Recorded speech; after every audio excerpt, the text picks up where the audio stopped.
Afternoon, everyone. Happy to kick this off today. My name is Rob Keefe. I'm the president and founder of Relitix.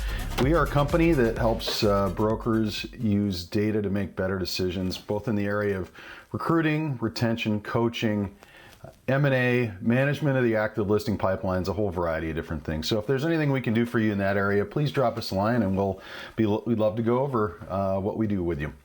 Just as a sort of background on today, we're going to be talking about Sacramento. We do have a large amount of data that we consume on behalf of our clients, and as part of that, gives us some flexibility to look at the data in perhaps ways that are not traditionally done and pull out a few interesting insights. So today we're going to do that for the Sacramento market. We will be saving this recording. We'll make it available afterwards. So feel free to take notes, but we will have an artifact after this that you can refer back to. So we're going to move along very quickly. I'm going to get through this in less than 20 minutes and cover a ton of ground. So hang on, get ready, and I hope you find something that's interesting for you in here. So with that, I'm just going to go ahead and share my screen out, and we'll kick things off. So let's start with a look at the Sacramento / Metro List MLS footprint, just to sort of see what we're talking about when we're talking about this particular MLS. This is a heat map of all the sales done year to date.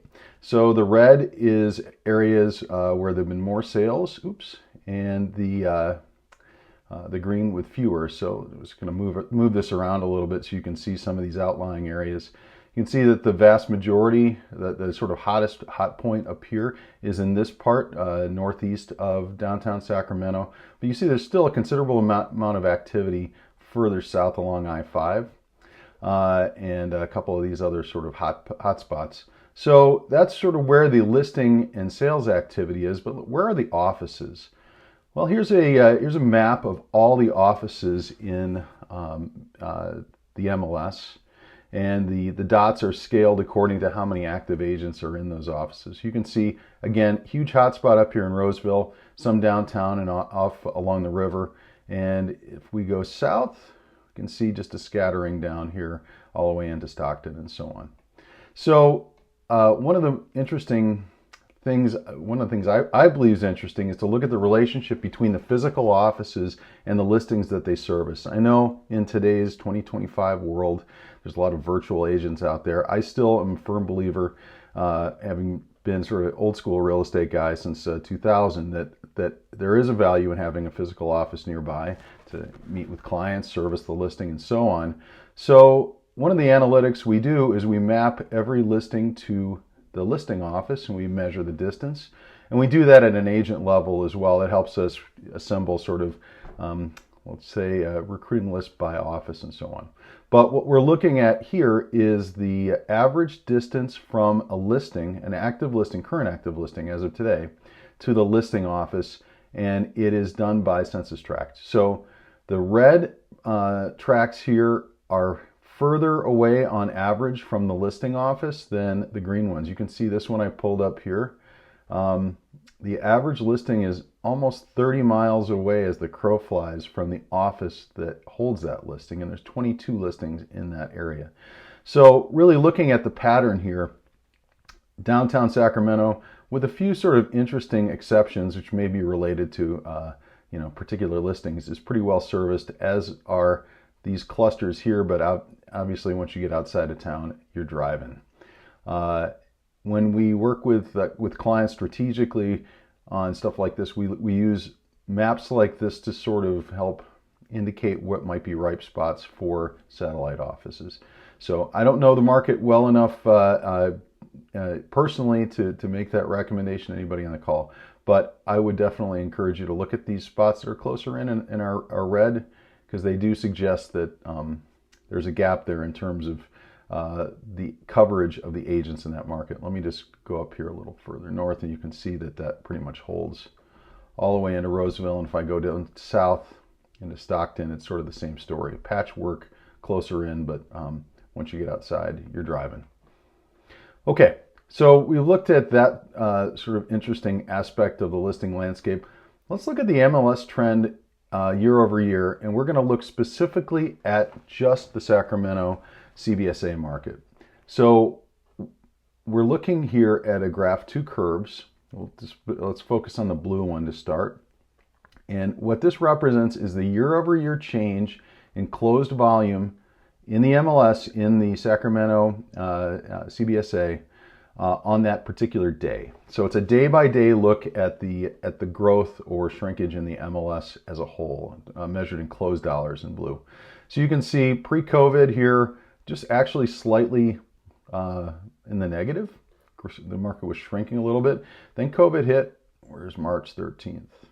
Right around here.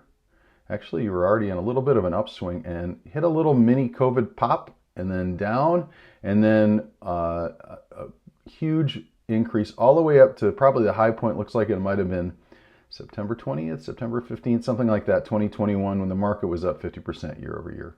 Then with a little bit of a hitch here that I can't necessarily explain, we had this very sort of depressing long period of time where the market went from being way, way up to being off at its lowest 36% year over year.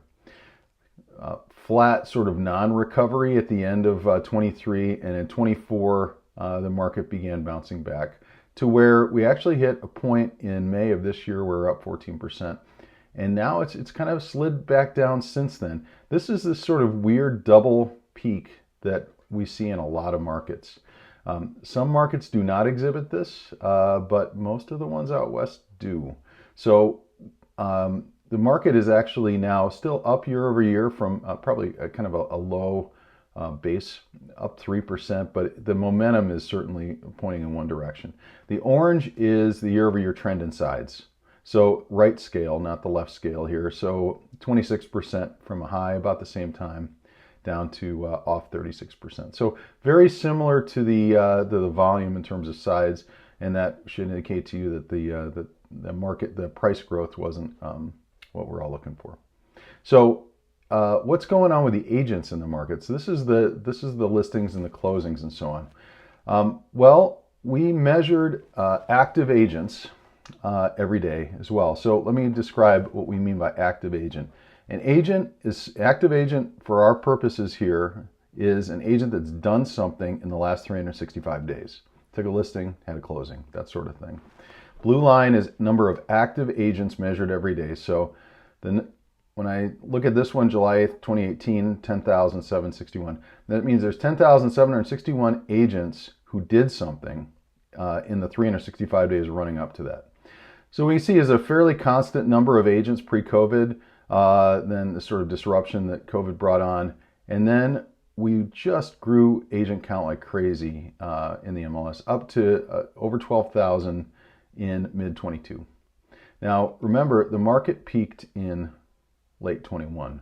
So there was a sort of hangover of agents. The numbers didn't really start declining until the market had been in a declining position for 6-8 months. It's that delayed effect that we always see. So keep that in mind as we look going forward. But yeah, so as we look pre-COVID, about 10.7.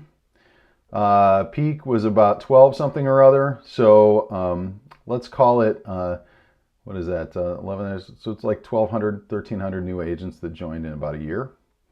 And now, as the market crashed, so did the number of active agents. There may still be licensees or people in the office that are holding down zero production, but just looking at active agents themselves, now we're down to about 9,200. So let's say compared to pre-COVID, 10.7, 9,200. So 1,500 up, 1,500 down since then. So retirements or people that just went out of production. You can see that things look like they were going to stabilize, and then just as that double sort of peak that we saw started kicking in, more people left or were unable to secure business. The orange line is offices, active offices. So active offices, interestingly, pre-COVID were already declining pretty rapidly, actually, consolidation, that sort of thing. Then there were all these new offices that came into existence as well. Pre-COVID, about 3,000 offices, 3,200, so a couple hundred, 300 more active offices by the time it peaked, and now we are down to 2,400. 29 to 24, and about 500 offices less than there were pre-COVID, active offices.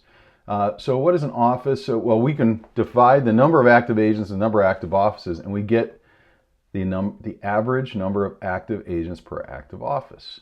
So what this is showing us, first of all, that you have a lot of small offices, with the average being around 4 agents per active office. A lot of single office proprietorships and so on. But this is showing a steady consolidation that, as we said earlier, was pretty well ramping up in 2019, and then has, after some sort of craziness through COVID and through the run-up, is just continuing its consolidation. And obviously, with the news that came out earlier this week, we know that consolidation is in the wind for our industry. But it is not a recent thing in the Sacramento market. It goes back at least to 7 years. All right, so that's a high-level overview of agents and offices in Sacramento. I'm going to keep going here, and let's compare the Sacramento market to the broader USA market in terms of the agents. So how does the agent pool in Sacramento compare to the agent pool in the United States? Where are you different? Where are you the same? That's what I hope the next few slides will answer. All right, let's first look at tenure. What we're looking at here is, we're going to look at 3 graphs that look very similar to this, by the way. So let me first explain how to interpret this. The orange is Sacramento, and the blue is the rest of the United States. So where these 2 lines are the same, you look very much like the US, and where they're different, you look different. And I'll sort of highlight those differences. We're looking at tenure first. In other words, how experienced are the agents in the market? These are the years that the agent did their first deal. So an agent who did their first deal in 2025 would be considered in this bucket. Nationally, the blue line, 8% of the active agents in the US did their first deal in 2025 through today. Compare that to Sacramento, where it's 12%. You have way more first year, like they just did their first deal this year, agents in Sacramento than the average MLS would. And more actually agents who did their first deal in 2024, 12.7 compared to 11.2. A little overrepresented in these brand new agents. These other years are kind of similar. But where's the difference? Well, the 2018 and 2019 year groups. You have way less than your share of those groups of agents. There's way more 2019 start agents in the United States, relatively speaking, than in the Sacramento market, and ditto with 2018. These are these mid-career agents, and you're light on them. So let's just think big picture. The market is heavy on newbies and light on the sort of mid-career folks. A little bit of light on the 2021 people too, but let's not confuse the issue. Everything else looks kind of similar. So in general, if I were to make a generalization, the chance of you ending up with an inexperienced agent on the other side of your deal is pretty good, or higher than it would be were you working at an average city. Let's talk about franchises and franchise representation. It's the same market. How many agents of these particular franchises are present in your market versus in the United States? So there's a couple areas that you're very overrepresented by these franchises. I'll start with EXP. You've got way more EXP agents in Sacramento than average. The average market has got 12.3%, and you've got 22% of them. You got quite a few more Realty One Group folks and more Home Smarts than the average MLS out there. What do you have less of? K-Dubs and Coldwell Bankers. Way fewer Keller Williams agents. Even though there's a lot of them in the market, there's fewer as a percentage than in most MLSs. Ditto with Coldwell Banker and Weichert as well, if we start getting to the tail end of the distribution here. Okay, so more EXPers, less Kellers, more of the 100%, that type of 100% versus the capped commission model, folks. All right, let's talk about producers. This is the last comparison we're doing on the US, so hang with me here. We're looking at agents who produce between 0 and 2 million a year, 2 to 4, 4 to 6, 6 to 8, and so on. And what I see in this should be no surprise. you have more of your share of the low producing agents than a typical MLS would have. Typical MLS would have about 68% in these 2 million or less production range, and you've got 74%. And that, by the way, there's a stat in and of itself. 3/4 of the agents do less than $2 million that are active. We're not even counting the zeros out there. Okay, again, just sort of reinforces the fact that you do have a relatively somewhat less experienced agent pool in the market. All right, so we've characterized the number of agents, and how the distribution looks like. Let's talk about movement and movement of agents around the market. Recruiting is always a big deal for everybody in the market right now, and who's recruiting from who. So let's take a look at franchises, and I'm only looking at franchised agents. I'm looking at franchised agents who have moved from one franchise to another franchise. So if they're not part of a franchise and they move to a franchise, they're not counted in this, and the other way around too. Someone who is a franchised agent that moves to an indie is not on this list. Why? Because it just confuses it, because there's a lot of them. But we're trying to sort of pull out patterns here. So the columns are, this is the broker that lost the agents. So EXP lost 225 to another franchise or to another sort of EXP office. And then this is the gaining agents. So the darker cells are the ones that are seeing more movement.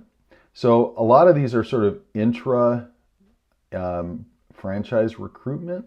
And by the way, we do screen for the same brokerage or agents that did not change office addresses.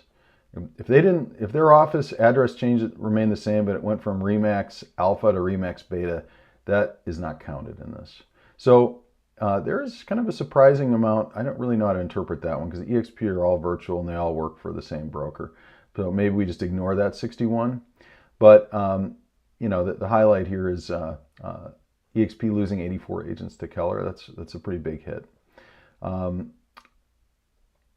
And also the fact that Keller has recruited 265 agents from other franchises. You can sort of see the patterns here. Again, there's a lot going on in this, and we could probably spend 10 minutes looking at this. Maybe you've screenshotted this. So I'm going to go ahead and move on, and we'll talk about the top patterns by model, because I think maybe that's more interesting. So we classify each of these franchises as one of these models: 100% after cap, in other words, a Keller sort of model, fee-based model, 100% fee-based, or a split.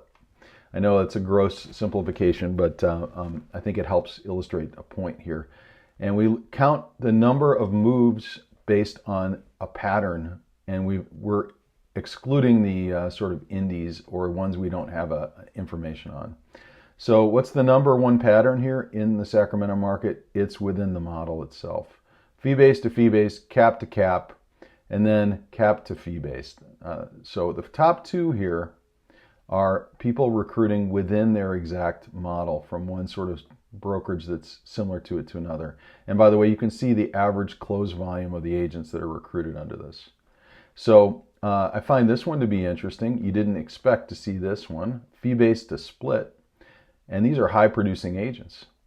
By the way, look how much 12-month production was recruited there. That's the leading in there. I suspect this was there are a few sort of specific circumstances with this one, with very high-producing agents or teams that got recruited. And then you can see the rest of it. So it's interesting. Don't count the split folks out. They are picking off some of these 100% folks, the higher producing ones. But in general, the recruitment is within the model. All right, let's see who's the most successful or prolific recruiters out there. Now we'll sort of ease the restriction on it has to be within franchise to franchise. This is all agents.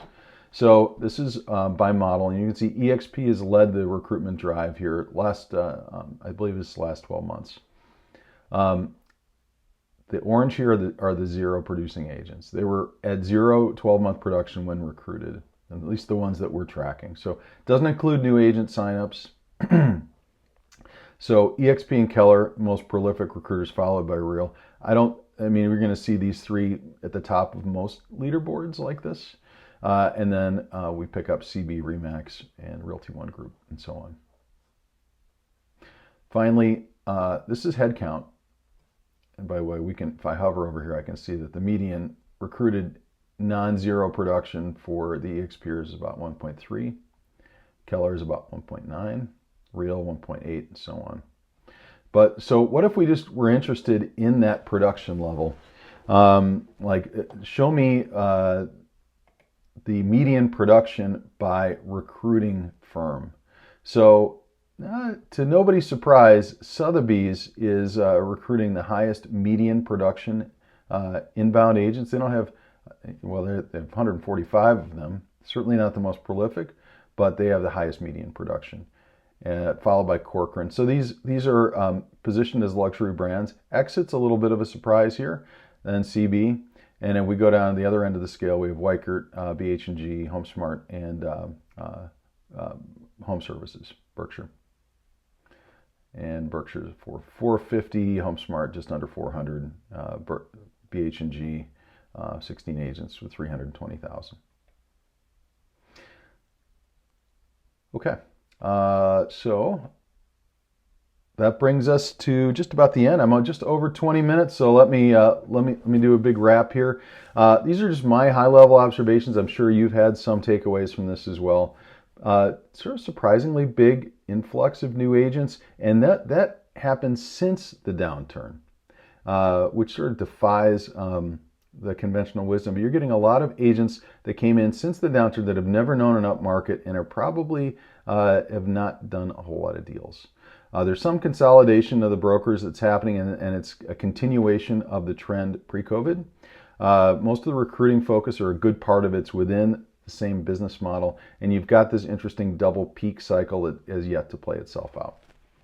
So again, that's quick high level. I know we covered a lot of stats here in a short period of time. I hope you found something that was useful. If we can be of any assistance in helping you better run your business with data, please reach out. We'd love to talk to you. My name is Rob Keefe, and I appreciate your time today, and hope you have a great afternoon.